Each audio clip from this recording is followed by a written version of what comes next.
جس میں مخالفت نہیں ہے بلکہ موافقت ہے، ایک حصہ دوسرے حصے کی تصدیق کرتا ہے، اس میں آپ کو سمجھنے کی ضرورت ہے، آپ اس کو غور سے سمجھیے۔ اس کو آپ یوں کہہ سکتے ہیں کہ کچھ حضرات کے لیے قیامت کا دن 50,000 سال کے برابر ہوگا، اور جن کا گناہ اس سے کم ہے تو ان کے لیے 1,000 سال کے برابر ہوگا، اور جو مومن کامل ہیں تو ان کے لیے ایسا ہوگا، ایسا محسوس ہوگا کہ ایک وقت کی نماز پڑھ رہے ہیں، ان کو احساس ہی نہیں ہوگا۔ تو اس اعتبار سے تینوں قول درست ہے، ایک حصہ دوسرے حصے کی تکذیب نہیں کر رہا بلکہ تصدیق کر رہا ہے۔ بات سمجھ میں آ گئی؟ تو اس طرح سے قرآن پاک میں مت جھگڑو، جو نہیں سمجھ میں آ رہا ہے، مخالفت نظر آ رہی ہے، تعارض نظر آ رہا ہے، تو جاننے والے سے پوچھ لو۔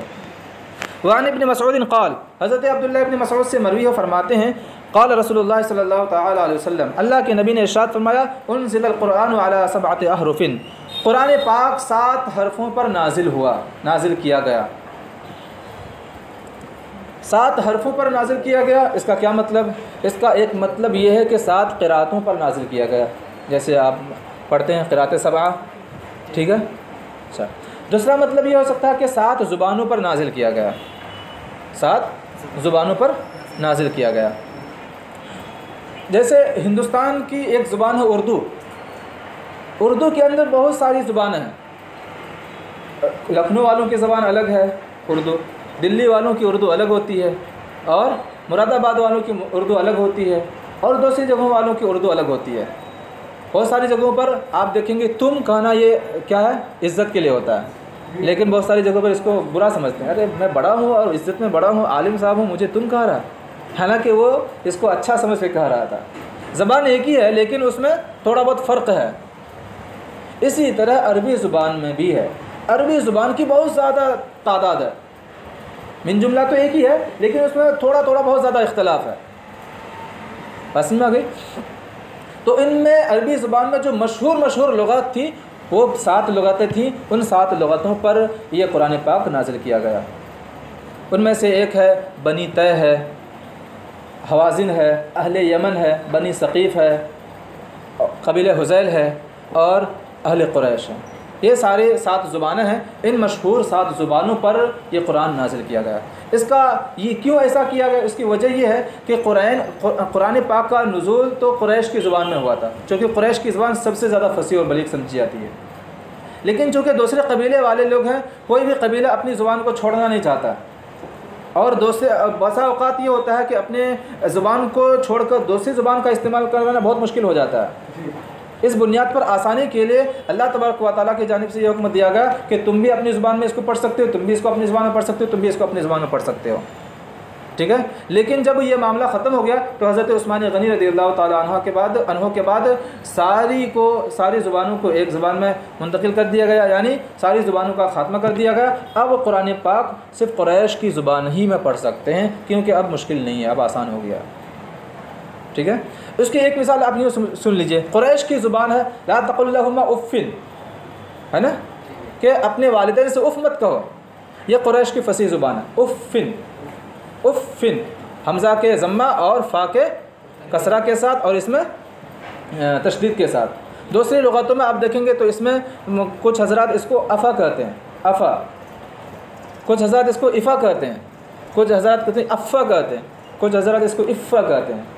تو وہ لوگ اپنی زبان میں قرآن پاک کو پڑھیں گے تو لا تقل لهما افا پڑھیں گے، لا تقل لهما افا پڑھیں گے، لا تقل لهما افا پڑھیں گے، لا تقل لهما افا پڑھیں گے، اپنی زبان کے اعتبار سے جن کے نزدیک جو لغت ہے۔ لیکن جب حضرت عثمان غنی نے قرآن پاک کو تدوین کیا تو اب ساری زبانیں ختم ہو گئی، اب صرف قریش کی زبان میں پڑھ سکتے ہیں۔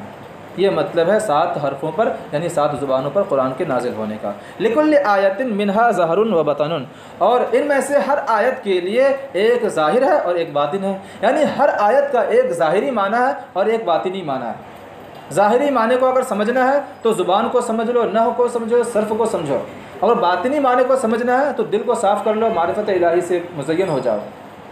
اگر ظاہری معنی کو سمجھنا ہے تو عالم کے پاس جاؤ، اور اگر باطنی معنی کو سمجھنا ہے تو اولیاء کرام کے پاس جاؤ، ٹھیک ہے؟ تو ہر ایک کو جاننے کا الگ الگ ٹھکانہ بھی ہے، اسی کے بارے میں آگے بتا رہے ہیں۔ لِكُلٍّ حَدٌّ مُّطَّلَعٌ، اور ہر ایک کو سمجھنے کے لیے یعنی ظاہری معنی کو سمجھنے کے لیے اور باطنی معنی کو سمجھنے کے لیے الگ الگ حد ہے جہاں پر اطلاع حاصل ہو جاتی ہے۔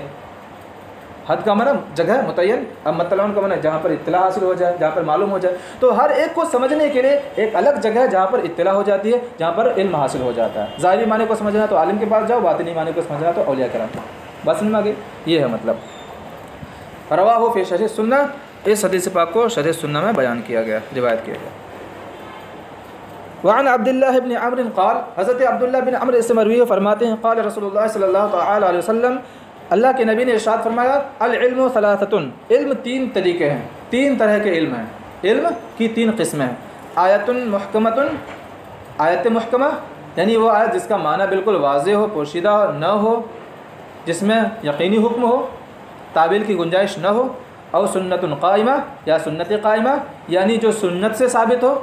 آیت محکمہ سے قرآن پاک کا ثبوت ہو رہا ہے، اور سنت قائمۃ سے حدیث پاک کا ثبوت ہو رہا ہے.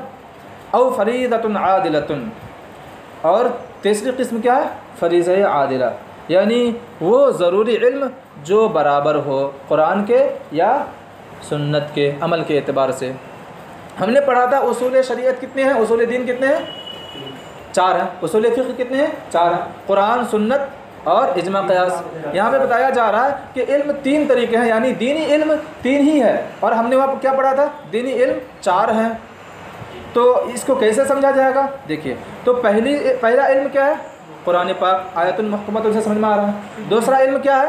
حدیث پاک سنت قائمۃ سے سمجھ میں آ رہا ہے. اور تیسرا علم یعنی وہ فریضہ یعنی وہ ضروری علم جو برابر ہو قرآن کے اور حدیث پاک کے، یعنی عمل کرنے کے اعتبار سے جس طرح قرآن پر عمل کرنا واجب ہے، جس طرح سنت پر عمل کرنا واجب ہے، اسی طرح اس پر عمل کرنا واجب ہے جو قرآن اور حدیث کے برابر ہے. وہ کون سا ہے؟ اجماع اور قیاس. ٹھیک ہے، اجماع پر بھی مقلد پر عمل کرنا واجب ہے، اسی طرح قیاس پر بھی مقلد کے لیے ضروری ہے کہ عمل کرے. تو یہ دونوں علوم ایسے ہیں جو عمل کرنے کے اعتبار سے قرآن اور سنت کے برابر ہیں. عدل یعدل کا معنی ہوتا ہے برابر ہونا. ایسا ضروری علم جو قرآن اور سنت کے برابر ہو. بات سمجھ میں آ گئی؟ تو او فریضۃ عادلۃ میں دونوں چیزیں شامل ہو گئی، اجماع اور قیاس بھی. ٹھیک ہے. وما کان سوا ذلک فهو فضل، اور اس کے علاوہ جو کچھ بھی ہے وہ زائد ہے. ٹھیک ہے، یعنی وہ دینی علم نہیں ہے، علم دین سے نہیں ہے. رواہ ابو داود و ابن ماجہ. وعن عوف بن مالک الاشجعی، حضرت عوف بن مالک سے مروی ہے، اشجعی ہیں یہ مالک، حضرت عوف بن مالک اشجعی سے مروی ہے، فرماتے ہیں قال رسول اللہ صلی اللہ تعالی علیہ وسلم، نبی کریم صلی اللہ تعالی علیہ وسلم نے ارشاد فرمایا لا يقص الا امیر او مامور او مختال. امیر کا معنی معلوم ہے؟ حاکم. مامور کا معنی محکوم، جس پر وہ حاکم بنا ہو. یہاں پہ مراد حاکم کے حواری جواری، جو وزیر اعظم ہے اور اس کے جو وزراء ہیں، اس کے ساتھ ساتھ رہنے والے لوگ. ٹھیک ہے. اور مختال کا معنی ہوتا ہے متکبر. حدیث پاک دیکھیے، ترجمہ دیکھیے، قصہ بیان نہیں کرتا مگر حاکم، اور حاکم کے تحت رہنے والے محکوم اور متکبر. ترجمہ سمجھ میں آ گیا؟ اب اس کو سمجھنے کے لیے آپ یہ سمجھیے، قصہ ایک ہے اور ایک ہوتا ہے وعظ. قصے میں دنیا کی فضول باتیں یا دنیا کے قصے بیان کیے جاتے ہیں جو نصیحت نہیں ہوتی ہے، اور وعظ کہتے ہیں جس میں مسئلہ و مسائل دین کی باتیں ہو. بات سمجھ آ گئی؟ تو یہاں پہ کہنا یہ چاہ رہے ہیں کہ قصہ وہی لوگ بیان کرے گا، قصہ وہی شخص بیان کرے گا جو حاکم ہوگا، جو محکوم ہوگا یعنی حاکم کے تحت رہنے والے وزراء ہوں گے، یا جو متکبر ہوگا، تکبر کرنے والا ہوگا. عالم کا یہ مقام نہیں ہے کہ وہ قصہ بیانی کرے، لوگوں کے قصے بیان کرے، یہ کرے وہ کرے. عالم کا مقام تو یہ ہے کہ وہ وعظ و نصیحت کرے. تو یہاں پہ یہ بتانا چاہ رہے ہیں کہ گناہ تو نہیں کرے گا مگر شرابی. تو اس کا مطلب یہ ہے کہ عالم کا یہ مقام نہیں کہ وہ شراب پیے، عالم کا مقام یہ ہے کہ وہ شراب پینے سے روکے، وعظ و نصیحت. اسی طرح یہاں بھی بتانا چاہ رہے ہیں کہ قصہ گوئی وہی کرے گا جو حاکم ہوگا، جو مامور ہوگا یعنی محکوم، حاکم کے تحت رہنے والے وزراء ہوں گے، یا جو متکبر ہوگا. عالم کا یہ مقام نہیں کہ وہ قصہ گوئی کرے. لیکن آج کل اسٹیجوں میں کیا ہوتا ہے؟ قصہ گوئی سے کام لیتے ہیں، وعظ و نصیحت کی باتیں نہیں کرتے ہیں، دین کی باتیں نہیں کرتے ہیں. اور لیڈروں کو دیکھ لیجئے، وہ کہیں وعظ و نصیحت کی باتیں کرتے ہیں؟ نہیں، وہ اپنے مطلب کی باتیں قصے گڑھ کر کے بیان کرتے ہیں. بات سمجھ میں آ گئی؟ تو یہ بتانا چاہ رہا ہے۔ رواہ ابو داؤد، اس حدیث پاک کو امام داؤد نے روایت کیا۔ اور رواہ الدارمی عن عمرو بن شعیب عن ابیہ عن جدہ، اور امام دارمی نے ان حضرات سے روایت کیا۔ وفی روایت ہے، اور ان کی روایت میں او مرائن بدلہ مختالن، مرائن یعنی مختالن کی جگہ پر مرائن کا لفظ ہے۔ مختال کا معنی ہوتا ہے متکبر، مرائن کا معنی ہوتا ہے جھگڑنے والا، ٹھیک ہے؟ تو قصہ گوئی وہی کرے گا جو حاکم ہوگا، جو محکوم ہوگا، یا جو جھگڑنے والا ہوگا، وہ واعظ و نصیحت کی باتیں کبھی نہیں کرے گا۔ ان ابی ہریرہ قال قال رسول اللہ صلی اللہ تعالی وسلم، حضرت ابو ہریرہ سے مروی فرماتے ہیں نبی کریم صلی اللہ تعالی وسلم نے ارشاد فرمایا، من افتا بغیر علم کان اثمہ علی من افتاہ۔ پہلے معروف پڑھیے، بتا رہا ہوں۔ جس نے بغیر علم کے فتویٰ دیا اس کا گناہ اس پر ہوگا جسے فتویٰ دیا۔ جس نے بغیر علم کے فتویٰ دیا تو اس کا گناہ اس پر ہوگا جس کو فتویٰ دیا گیا، ٹھیک ہے؟ یعنی کسی نے بغیر علم کے فتویٰ دے دیا کسی کو، ٹھیک ہے، تو گناہ تو فتویٰ دینے والے کو ہوگا ہی، لیکن اس کا گناہ کس کو ملے گا؟ اس کو بھی ہوگا جس کو فتویٰ دیا گیا۔ اس کا مطلب یہ ہے کہ اے فتویٰ پوچھنے والے، تم جاہل کے پاس فتویٰ پوچھنے کیوں گئے؟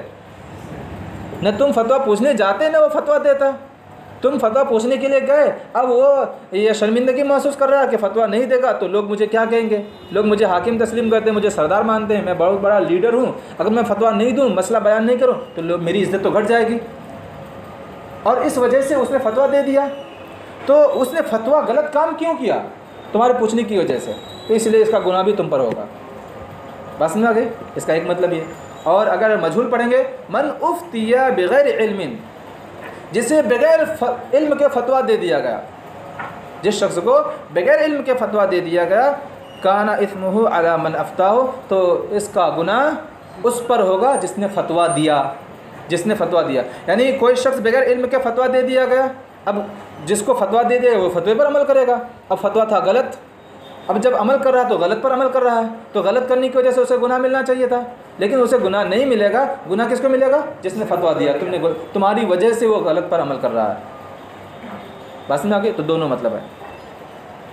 ومن اشار علی اخیہ بامر یعلم ان الرشد فی غیرہ فقد خانہ، جس نے اپنے بھائی کو مشورہ دیا، اشارہ یشیر اشارہ کا نا مشورہ دینا، جس نے اپنے بھائی کو مشورہ دیا ایسے کام کا کہ جانتا ہے کہ بھلائی اس کے علاوے میں ہے، مشورہ دینے والا جانتا ہے کہ جس چیز کا میں مشورہ دے رہا ہوں اس میں بھلائی نہیں ہے، اس کی بھلائی اس کے علاوے میں ہے، فقد خانہ، تو اگر ایسا کرنے والا، ایسا مشورہ دینے والا، اس نے کیا کیا؟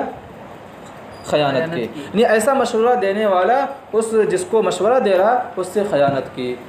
بس میں آگے، کیونکہ اس نے غلط راہ بتا دیا، غلط رہنمائی کر دی۔ تو خیانت کرنا صرف مال و دولت میں نہیں ہوتا، بلکہ خیانت کرنا راز و نیاز کی باتوں میں بھی ہوتی ہے، اور خیانت کرنا مشورے میں بھی ہوتا ہے۔ بس میں آگے، تو مشورہ، خیانت کرنا یہ ایک عام لفظ ہے، اگر کسی نے راز کی باتیں بتا دی اور کہا کہ مت بتانا، پھر بتا دیا تو یہ بھی خیانت ہے۔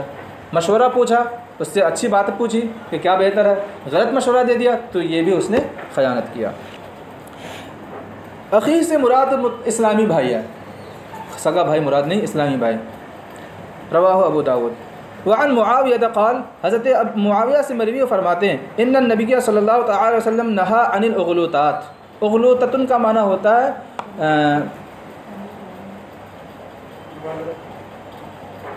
معمہ، اغلوطتن کا معنی ہوتا ہے معمہ۔ تو دیکھیے پہلے ترجمہ، نبی کریم صلی اللہ تعالی علیہ وسلم نے معموں سے منع فرمایا، یعنی ایسا معمہ جس سے سائل کی بے عزتی ہو جائے، اور نہیں، جس سے پوچھنے والے کی بے عزتی ہو جائے، یعنی ایسا معمہ جس سے سائل کی عزت بڑھ جائے اور جس سے پوچھا جا رہا مسئول اس کی بے عزتی ہو جائے۔ بس میں آ گئی، تو اس سے منع فرمایا۔ لیکن اگر معمہ اس لیے پوچھ رہا ہے تاکہ ذہن تیز ہو جائے، تاکہ بچے کا ذہن کھلے، تو اس میں کوئی حرج نہیں، جیسا کہ دعوت اسلامی میں ہوتا ہے، ایسا مقابلہ ہوتا رہتا ہے، ٹھیک ہے، اس میں کوئی حرج نہیں ہے۔ ہاں اگر یہ معمہ اس لیے پوچھ رہا ہے کہ بچہ کیا ہو جائے، بے عزت ہو جائے، جس سے پوچھا جا رہا ہے اس کی بے عزتی ہو جائے، اور جو پوچھ رہا ہے اس کی عزت بڑھ جائے، تو پھر حضور صلی اللہ علیہ وسلم نے اس سے منع فرمایا۔ بات سمجھ میں آ گئی؟ رواہ ابو داود، اس حدیث پاک کو امام ابو داود نے روایت کیا۔ وعن ابی ہریرہ قال، حضرت ابو ہریرہ سے مروی فرماتے ہیں قال رسول اللہ صلی اللہ تعالی علیہ وسلم، نبی کریم صلی اللہ تعالی علیہ وسلم نے ارشاد فرمایا تعلموا الفرائض والقرآن، فرائض کو سیکھو اور قرآن کو سیکھو۔ فرائض کے تعلق سے بیان کیا جاتا ہے کہ فرائض فریضہ کی جمع ہے، ٹھیک ہے۔ اس کے تعلق سے دو قول ہے، ایک قول یہ کہ یہاں پہ مراد علم میراث ہے، علم میراث کو فرائض علم فریضہ کہتے ہیں، ٹھیک ہے۔ اور ایک قول یہ ہے کہ مطلقاً وہ علم جس کا حاصل کرنا انسان کے لیے ضروری ہو، ٹھیک ہے، دونوں قول ہے۔ وعلم الناس، اور لوگوں کو سکھاؤ، فإنی مقبوض، قبض یقبض کا معنی ہوتا ہے اٹھا لینا، قبضہ کر لینا، کیونکہ میری روح قبض کر لی جائے گی۔ یعنی تم لوگ مجھ سے علم حاصل کر لو، علم میراث بھی حاصل کر لو اور قرآن کا بھی علم حاصل کر لو، ان قریب میں اس دنیا سے جانے والا ہوں، ٹھیک ہے۔ اس سے حضور صلی اللہ علیہ وسلم کا علم غیب بھی ثابت ہوتا ہے۔ رواہ الترمذی۔ وعن ابی درداء قال، اور حضرت ابو درداء سے مروی فرماتے ہیں کننا مع رسول اللہ صلی اللہ تعالی علیہ وسلم، ہم نبی کریم صلی اللہ تعالی علیہ وسلم کے ساتھ تھے، فشخص ببصرہ الی السماء، شخص کا معنی ہوتا ہے بلند کرنا۔ حضور صلی اللہ تعالی علیہ وسلم نے اپنی آنکھوں کو آسمان کی طرف بلند فرمایا، یعنی اوپر دیکھا، ثم قال، پھر آپ نے ارشاد فرمایا ھذا اوان یختلس فیہ العلم من الناس، اوان کا معنی وقت، یہ ایسا وقت ہے، اور اختلس یختلس کا معنی ہوتا ہے اٹھا لیا جانا، یہ ایسا وقت ہے جس سے لوگوں سے علم اٹھا لیا جائے گا، حتی لا یقدر منہ علی شیء، یہاں تک کہ وہ علم کے کسی بھی حصے پر قادر نہیں ہوں گے۔ یہاں پر علم سے مراد علم وحی، یعنی یہ ایسا وقت ہے کہ اب علم وحی اٹھا لیا جائے گا لوگوں سے۔ اب اگر لوگ چاہیں کہ وحی کے ذریعے سے علم حاصل ہو جائے تو نہیں کر پائیں گے، کیوں؟ کیونکہ اب میں اس دنیا سے جانے والا ہوں، میں چلا جاؤں گا تو وحی کا علم کیا ہو جائے گا؟ منقطع ہو جائے گا، ختم ہو جائے گا۔ اب میرے جانے کے بعد وحی کا سلسلہ منقطع ہو جائے گا، اب کوئی شخص وحی علم بالوحی حاصل نہیں کر پائے گا۔ بس سمجھ آ گئی؟ اور یہاں پہ مطلقاً بھی معنی ہو سکتا ہے، مطلقاً علم یعنی یہ ایسا وقت ہے کہ علم لوگوں سے اٹھا لیا جائے گا، یعنی عنقریب ایک ایسا وقت آئے گا کہ علم لوگوں سے اٹھا لیا جائے گا کہ اب لوگ علم حاصل کرنا چاہیں گے تو کوئی بھی علم حاصل کرنے پر قادر نہیں ہو سکیں گے۔ اور آج دھیرے دھیرے یہ زمانہ آ رہا ہے کہ علم دھیرے دھیرے اٹھایا جا رہا ہے۔ بات سمجھ آ گئی؟ دونوں ہو سکتا ہے۔ رواہ الترمذی۔ وعن ابی ہریرہ روایتاً، اور حتی لا یقدروا منہ علی شیء، یہاں تک کہ وہ اس علم سے کسی علم پر قادر نہیں ہو سکیں گے، یعنی دوبارہ علم حاصل کرنا چاہیں گے تو نہیں کر پائیں گے۔ اور حضرت ابو ہریرہ سے ایک روایت مروی ہے، یوشک ان یضرب الناس اکباد الابل یطلبون العلم، ضرب یضرب کا معنی ہوتا ہے مارنا، اکباد یہ کبیدن کی جمع، کبید کا معنی ہوتا ہے دل، اونٹ کا معنی اونٹ۔ قریب ہے کہ لوگ اونٹوں کے دلوں کو ماریں گے علم حاصل کرنے کے لیے۔ علم حاصل کرنا اور یہ اونٹ کے دل کو مارنا مطلب کیا؟ یہ حقیقی معنی نہیں، مجازی معنی۔ جب انسان اونٹ پر سوار ہوتا ہے اور سفر کرتا ہے اور اونٹ نہیں چلتا ہے تو کوڑے سے کہاں مارتا ہے انسان؟ اونٹ کے سینے کو مارتا ہے، کوڑا لگاتا ہے نیچے سینے میں لگتا ہے، تو اونٹ کے سینے کو مارنا یہ سفر کرنے سے کنایا ہے۔ ہاں، تو مطلب یہ ہوگا کہ عنقریب لوگ علم طلب کرنے کے لیے سفر کریں گے، یعنی اے صحابہ سنو، ایک ایسا وقت آئے گا میرے چلے جانے کے بعد کہ لوگ علم حاصل کرنے کے لیے آپ کی طرف سفر کریں گے۔ بات سمجھ میں آ رہی؟ اور آج یہ ہو بھی رہا ہے، اس وقت بھی ہو رہا تھا۔ حضور صلی اللہ علیہ وسلم کے چلے جانے کے بعد صحابہ کرام مجمع علوم و فنون کا مرکز ہو گئے تھے۔ فلا یجدون احدا اعلم من عالم المدینہ، تو وہ لوگ مدینہ کے عالم سے زیادہ جانکار کسی اور کو نہیں پائیں گے، یعنی ایک ایسا وقت آئے گا کہ لوگ علم حاصل کرنے کے لیے سفر کریں گے تو پوری دنیا کا سفر کر لیں گے، لیکن مدینہ میں ایک ایسا عالم ہوگا کہ اس سے زیادہ جاننے والا، اس سے بڑا کوئی عالم نہیں ہوگا۔ اب اس سے مراد کون ہے؟ رواہ الترمذی فی جامعہ، امام ترمذی نے اس کو اپنے جامع میں روایت کیا۔ قال ابن عیینہ، سفیان بن عیینہ نے فرمایا انہ مالک بن انس، یہ کون ہے؟ مالک بن انس ہیں، یعنی سب سے بڑا عالم کون ہے؟ حضرت مالک بن انس ہیں. ومثلہ عن عبد الرزاق، اور اسی کے مثل حضرت عبد الرزاق سے مروی ہے. ٹھیک ہے. امام ابن عیینہ نے اور عبد الرزاق نے بیان کیا کہ اس سے مراد کون ہے؟ حضرت امام مالک بن انس ہیں جو مالکی مذہب کے بانی ہیں. قال اسحاق بن موسیٰ، حضرت اسحاق بن موسیٰ نے فرمایا سمعت ابن عیینہ انہ قال، میں سفیان بن عیینہ کو یہ فرماتے ہوئے سنا هو العمری الزاہد، یہ عمری زاہدی ہیں، یعنی اس شخص سے مراد عمری زاہدی ہیں. واسمہ عبد العزیز بن عبداللہ، اور ان کا نام عبد العزیز بن عبداللہ ہے. یعنی حضرت عمر بن عبد العزیز جو کہتے ہیں جو خلیفہ تھے، ان کے والد حضرت عبد العزیز بن عبداللہ یہ حضرت عمر فاروق رضی اللہ تعالیٰ عنہ کے خاندان میں سے ہیں. تو ایک قول یہ ہے کہ اس سے مراد حضرت امام مالک ہیں، اور ایک قول یہ ہے کہ حضرت عمر کے والد عمر بن عبد العزیز بن عبداللہ ہیں.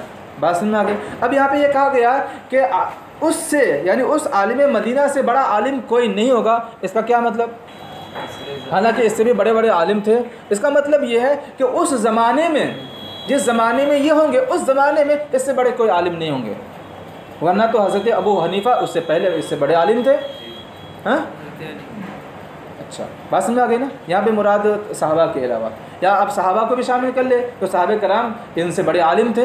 تو مطلب یہ ہے کہ اس زمانے میں ان سے بڑے عالم کوئی اور نہیں ہوں گے. لوگ پوری دنیا علم طلب کرنے کے لیے چھان ڈالیں گے، لیکن سب سے بڑے عالم یہی مانے جائیں گے.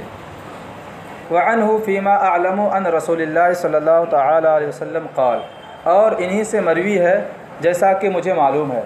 فیما اعلم، میرے علم میں انہی سے مروی ہے. یعنی بعد کے راوی کو کہہ رہے ہیں کہ مجھے جہاں تک معلوم ہے کہ یہ حدیث پاک بھی انہی راوی سے مروی ہے. وہ راوی کون ہے؟ حضرت ابو ہریرہ رضی اللہ تعالیٰ عنہ، جو اس سے پہلے والی حدیث کے راوی ہیں. وہ روایت کرتے ہیں نبی کریم صلی اللہ تعالیٰ علیہ وسلم سے کہ آپ نے ارشاد فرمایا ان اللہ عز وجل یبعث لهذه الامة على رأس كل 100 سنة من يجدد لها دینها. بے شک اللہ تبارک و تعالیٰ بھیجتا ہے. بعث یبعث کا معنی بھیجتا ہے. اچھا، لهذه الامة، اس امت کے لیے، علی رأس کل 100 سنة، ہر 100 سال کے شروع میں یا ہر 100 سال پر. بے شک اللہ تبارک و تعالیٰ اس امت کے لیے ہر 100 سال پر ایسے شخص کو بھیجتا ہے جو اس دین کی تجدید کرتا ہے. ٹھیک ہے. رواہ ابو داود، اس حدیث پاک کو امام ابو داود نے روایت کیا. اسی حدیث پاک کے اسی حدیث پاک کی وجہ سے حضرات نے فرمایا، علماء کرام نے فرمایا کہ ہر 100 سال میں ایک مجدد پیدا فرماتا ہے، اور جو دین کے اندر بدعتیں پیدا ہو چکی ہوتی ہیں، سنت پر عمل نہیں ہوتا ہے، جو خرافات پیدا ہو چکی ہوتی ہیں، تو وہ انسان یا وہ مجدد وہ تمام خرافات کو دور کرتا ہے، وہ تمام بدعات کو دور کرتا ہے، اور پھر احیاء سنت کرتا ہے صلی اللہ تعالی وسلم. سمجھ میں آ گئی؟ اسی حدیث پاک کی وجہ سے علماء کرام نے ہر ایک صدی کے لیے ایک مجدد کو شمار کیا ہے. جیسے سب سے پہلے مجدد کون ہے؟ حضرت عمر بن عبد العزیز. آج 14ویں صدی کے مجدد اعلیٰ حضرت رحمۃ اللہ تعالیٰ علیہ.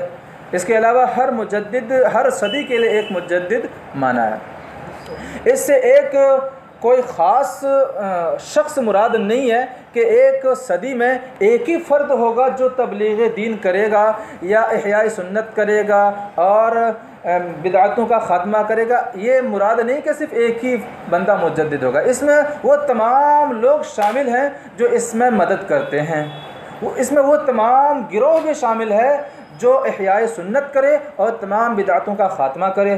تو بسا اوقات ایسا بھی ہو سکتا ہے کہ بادشاہ بھی اس میں شامل ہو سکتا ہے، جیسے حضرت اورنگزیب رضی اللہ تعالیٰ عنہ.